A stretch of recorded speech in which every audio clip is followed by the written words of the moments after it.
Hello les amis, j'espère que vous allez tous très bien. Déjà à l'avance, je m'excuse un petit peu si vous entendez du bruit.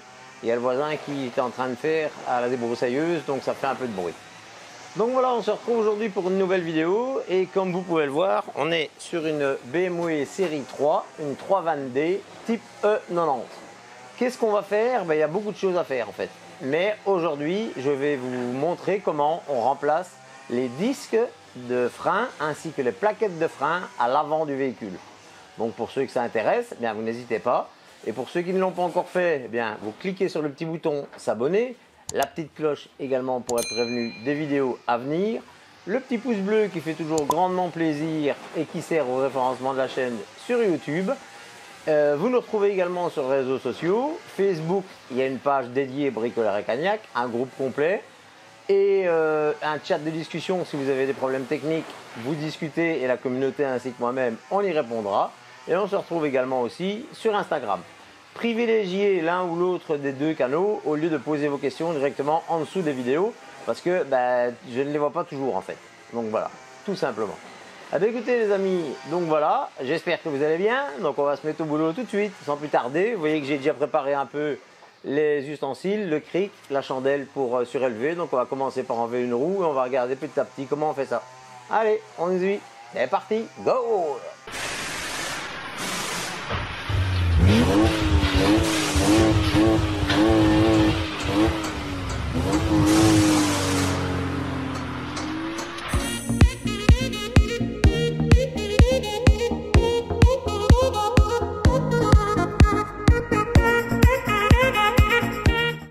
Hello les amis, donc voilà, nous voici donc prêts devant tout l'ensemble à remplacer.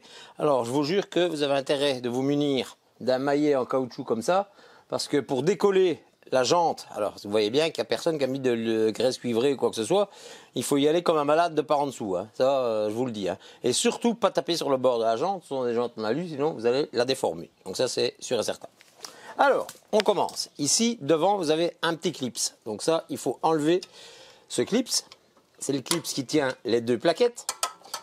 Donc ça, on l'enlève et on le nettoiera comme il faut après.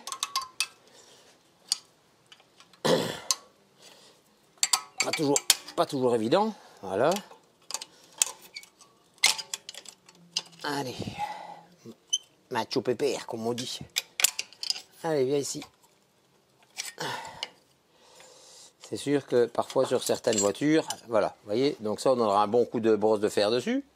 Alors après, maintenant, on va venir, c'est démonter l'étrier. Donc pour ça, vous allez avoir besoin, si ma mémoire est bonne, c'est du laine. D'abord, il y a des petits capuchons. Ouais, il y a des petits capuchons qu'il faut enlever sur le dessus. Voilà. Donc des petits capuchons de plastique enlevés comme ça, derrière. Normalement, j'en avais deux. Un au-dessus, voilà, et un en dessous, ici. Hop. Voilà, donc deux capuchons. Là, après, donc, normalement, c'est du haleine, donc comme ceci. Hein. Donc, ouais, c'est ça. Donc c'est du haleine numéro 7. Donc là, on va démonter notre étrier. On fait attention au câble de vérification de de plaquettes. Donc voilà, oui. Je sais pas si vous avez vu, mais c'est volontaire hein, le fait que je l'ai mis dans le mauvais sens d'abord. Donc d'abord pour tourner, je fais toujours ça quand je vois que les boulons sont fort rouillés. Eh bien à ce moment-là, je pousse toujours un tout petit peu dans l'autre sens, ce qui permet généralement de le faire bouger de 1 micromillimètre, mais après vous avez beaucoup plus facile pour enlever tout l'ensemble. Bon, pour pas vous tenir pendant des heures, j'enlève les deux boulons là et on se retrouve tout de suite après. À tout de suite. Voilà les amis, donc quand vous avez bien suspendu votre étrier avec votre crochet comme d'habitude, là à ce moment-là, on prend un embout haleine de 6 que l'on vient mettre sur la vis centrale ici et soit avec un tournevis à visser ou une clé à choc, on va dévisser le disque. Et il faut faire ça à la clé à choc parce que évidemment vous ne savez plus freiner, c'est logique.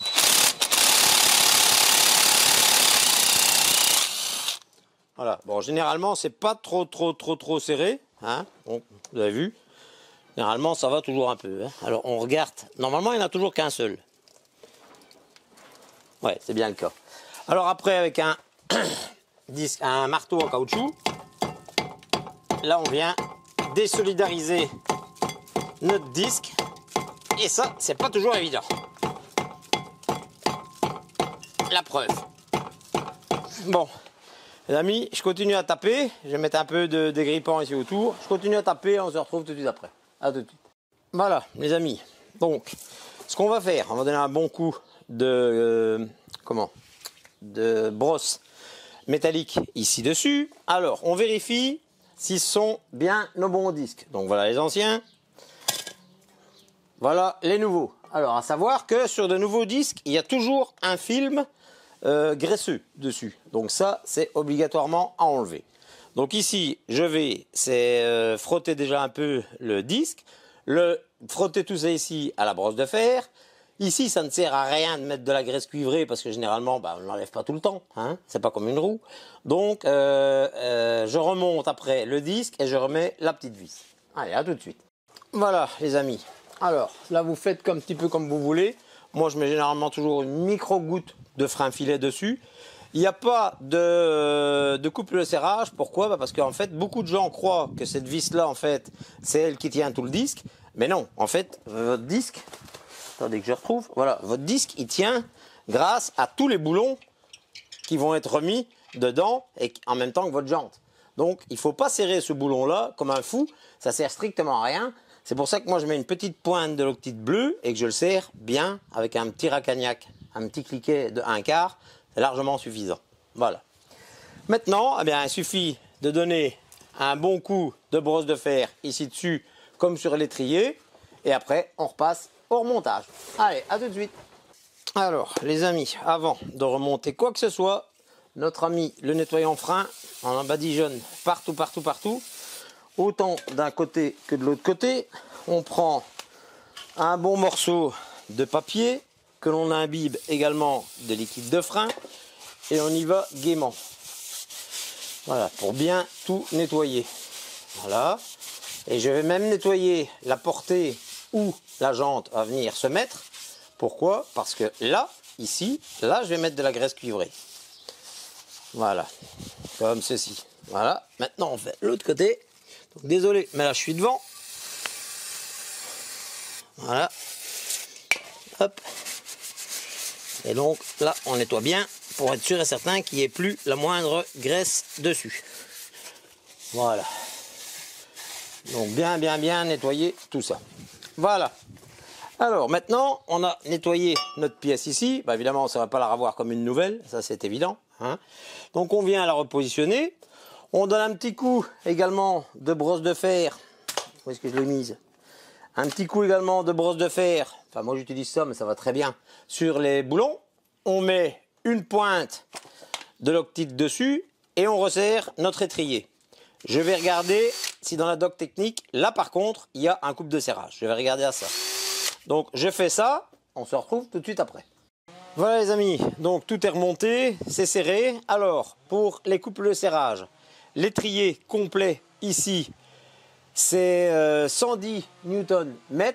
Et pour les colonnettes qui coulissent ici, qu'il faut nettoyer et bien sûr mettre de la graisse cuivrée dessus, ça c'est 16 Nm. Maintenant, vous voyez ici, là j'ai mis de la graisse cuivrée partout. Alors, vous pouvez voir que j'ai toujours les anciennes plaquettes parce que de 1, elles ne sont même pas encore à moitié. Et de 2, notre cher et tendre fournisseur que tout le monde connaît ne m'a pas envoyé les bonnes. Comme d'habitude, parce que j'ai déjà envoyé de toute façon la moitié de la commande qui ne correspondait pas non plus. Voilà, donc ça continue. Donc maintenant, on remet la roue ici et on fait la même chose de l'autre côté. Donc ça, pour l'autre côté, je ne vais pas vous refirmer la même chose. Donc voilà.